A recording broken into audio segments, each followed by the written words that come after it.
पहली बार यूपी विधानसभा की कार्यवाही बिना ब्रेक के 24 घंटे चली तो अखिलेश यादव इसे पागलपन बताने लगे। विधान परिषद में नेता प्रतिपक्ष लाल बिहारी यादव ने कहा, अपना विजन अपने घर रखे। 5 घंटे में ही सपा ने विधान परिषद का बायकॉट कर दिया। लेकिन यूपी विधानसभा 24 घंटे तक चली। सपा विधायकों ने भी पूरी रात जागकर कार्रवाई में हिस्सा लिया। दिलचस्प बात यह है कि सपा की एक महिला विधायक ने तो खुलकर सदन में सीएम योगी की तारीफ कर दी, जिसके बाद अखिलेश यादव ने पार्टी से बाहर का रास्ता दिखा दिया। मैं धन्यवाद देना चाहती हूं ऐसे मुख्यमंत्री जी का, जिन्होंने जीरो टॉलरेंस ला करके, पॉलिसी को ला करके, अपना करके अपराध और माफिया अतीक अहमद जैसे अपराधियों को मट्टी में मिलाने का काम। अब सवाल उठ रहे हैं कि सपा में क्या सच बोलना गुनाह है या मुस्लिम परस्ती और माफियाओं के प्रेम में सपा अपने नेताओं को खोती जा रही। क्या यही वजह है कि सीएम योगी सदन में कहते हैं 2027 का सपना भूल जाइए, आपको गोमाता का श्राप लगेगा। नेताजी जैसे भोले भाले व्यक्ति को भी बदनाम करने का काम कर दिया आप लोगों ने। शिवपाल उनकी विरासत के अंतिम उत्तराधिकारी थे, लेकिन बेचारा भी अब एकदम गच्चों कच्चा खा जाए, चाचा भी गच्चा खा गया। 2047 पे चर्चा के दौरान सीएम योगी तो मुलायम सिंह यादव की भी तारीफ करते और कहते हैं शिवपाल यादव ही उनके असली उत्तराधिकारी थे। गाय का दूध पिया, लेकिन गाय के दूध को कहीं भी आपने उसके प्रति कृतज्ञता ज्ञापित कर सकेंगे? आपको तो गौ माता का ही श्राप ले डूबेगा।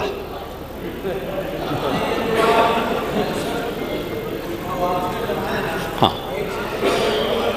आज चिंता मत करिए वे पांडे जी, मैं शिक्षा में भी आ रहा हूं, चिंता मत करिए, मैं वो भी बात बता रहा हूं। नहीं, ये श्राप तो आपको लग पाएगा, और इसलिए 27 में आने का सपना मत देखिए।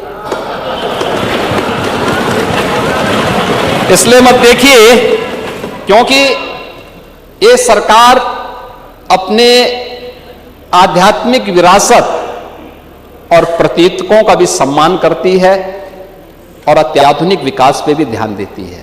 हालांकि सपा बीजेपी के सियासी वार पलटवार के बीच सबसे ज्यादा चर्चा राजा भैया की हो रही है, जिन्होंने करीब 11 मिनट तक यूपी विधानसभा में भाषण दिया। बोलने के लिए जब वो खड़े हुए तो अध्यक्ष महोदय मुझे टोकिएगा नहीं, ये कहते हुए सुनाई दिए। इस पर सतीश महाना अलग अंदाज में कहते हैं, आपसे किसकी बराबरी हो सकती है। इसके बाद राजा भैया बोलना शुरू करते तो कहते हैं, दुनिया का सबसे बड़ा लोकतंत्र है इसीलिए क्योंकि यहाँ हिंदू बहुसंख्यक है। अहिंसा जरूरी है पर धर्म की रक्षा के लिए हिंसा भी जरूरी। लेकिन इसी दौरान वो पल्लवी पटेल के जापान वाले बयान पर निशाना भी साध देते हैं और कहते हैं, किसी देश ने आस्तीन के सांप नहीं पाले, हमने तो कई पाल रखे। अध्यक्ष जी, बहुत बहुत आभार। और आपने हमेशा बराबरी का व्यवहार किया है, तो हम भी ये अपेक्षा करते हैं कि जैसे 10 मिनट 11 मिनट आप लोग बोले तो आपसे किसकी बराबरी हो सकती है? ठोक देते हैं तो अब लड़खड़ा जाएंगे। आपसे किसकी बराबरी हो सकती है? अंग्रेज जब आए तो 60 से 70 हजार अंग्रेज सैनिक थे कुल, और उस समय अविभाजित भारत की आबादी 60 करोड़ थी। 1857 की गदर के बाद, स्वतंत्रता संग्राम के बाद वो संख्या अंग्रेज सिपाहियों की 80,000 से 1 लाख हो गई। आप कल्पना करें, 60 करोड़ लोगों पर 1 लाख अंग्रेज सैनिक हुकूमत करते रहे, हमारा खून चूसते रहे। क्यों? क्योंकि हम मौन रहे, हम निष्क्रिय रहे। और आजादी के बाद भी हमको अहिंसा का एक ऐसा पुट पढ़ा दिया गया कि अहिंसा परमो धर्मा। हाँ ठीक है, अहिंसा परमो धर्मा है, लेकिन इसकी दूसरी पंक्ति है, अहिंसा परमो धर्मा धर्म हिंसा तथैव च। लोगों ने जापान की तुलना करी कि साहब जापान कभी किसी का गुलाम नहीं रहा, और जापान हो, यूरोप के कई देश हो, उनके साथ सबसे बड़ा फायदा जानते हैं क्या है? उन्होंने अपने आस्तीन में सांप नहीं पाले हुए हैं। हमारे आस्तीन में इतने सांप है कि हम अपने घर के सांपों से लड़े कि बाहर के दुश्मनों से लड़े। आज जब माननीय संसदीय कार्य मंत्री जी ने इस सदन में विजन डॉक्यूमेंट को प्रेजेंट किया, जब उन्होंने इस बात की प्रस्तुतिकरण किया, तब उन्होंने एक देश जापान का नाम लिया और उन्होंने कहा कि उस देश की आधी आबादी बल्कि मोर देन 50% आबादी बौद्ध को मानने वाली। सर्वप्रथम सत्ता पक्ष के इतने शीर्ष और अनुभवी माननीय सदस्य के श्रीमुख से तथागत गौतम बुद्ध का नाम सुनकर खुशी हुई, और दूसरा, जिस देश का नाम उन्होंने लिया वो देश आज विकसित देशों की श्रृंखला में शामिल है।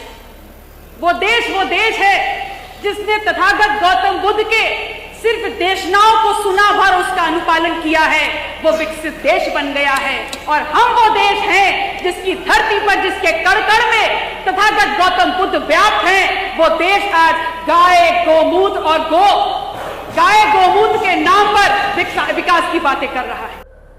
यानी यूपी विधानसभा में बात जापान से लेकर गाय और गोमूत्र तक जा पहुंची है। सपा विधायकों की अपनी अपनी सोच है, बीजेपी विधायकों की अपनी कहानी। लेकिन सीएम योगी ने यह कहकर सपा का सियासी पारा हाई कर दिया कि नेता प्रतिपक्ष माता प्रसाद जब खुद बोलते हैं तो थोड़ा सही बोलते, लेकिन जब दूसरे से संचालित होकर बोलते हैं तो उन्हें मुर्गा भी याद आ जाता है। सीएम योगी ने यह पलटवार माता प्रसाद के उस बयान पर किया जब उन्होंने एक मजार का जिक्र कर कहा था एक गरीब आदमी वहां मुर्गा चढ़ाता था, बाद में वहां भीड़ बढ़ी तो रैन बसेरा भी बना, लेकिन फिर उसे गिरा दिया गया। यह प्रथा बंद होनी चाहिए क्योंकि रैन बसेरा तो सरकारी पैसे का था। पर नोकझोंक के दौरान यूपी विधानसभा ने ऐतिहासिक रिकॉर्ड दर्ज कर लिया है। एक तरफ दिल्ली में लोकसभा की कार्रवाई 11 बजे से 4 बजे तक नहीं चल पा रही, तो वहीं दूसरी तरफ योगी आदित्यनाथ के निर्देश पर विधानसभा की कार्रवाई 24 घंटे तक चली, जो अपने आप में एक नई मिसाल पेश हो गई।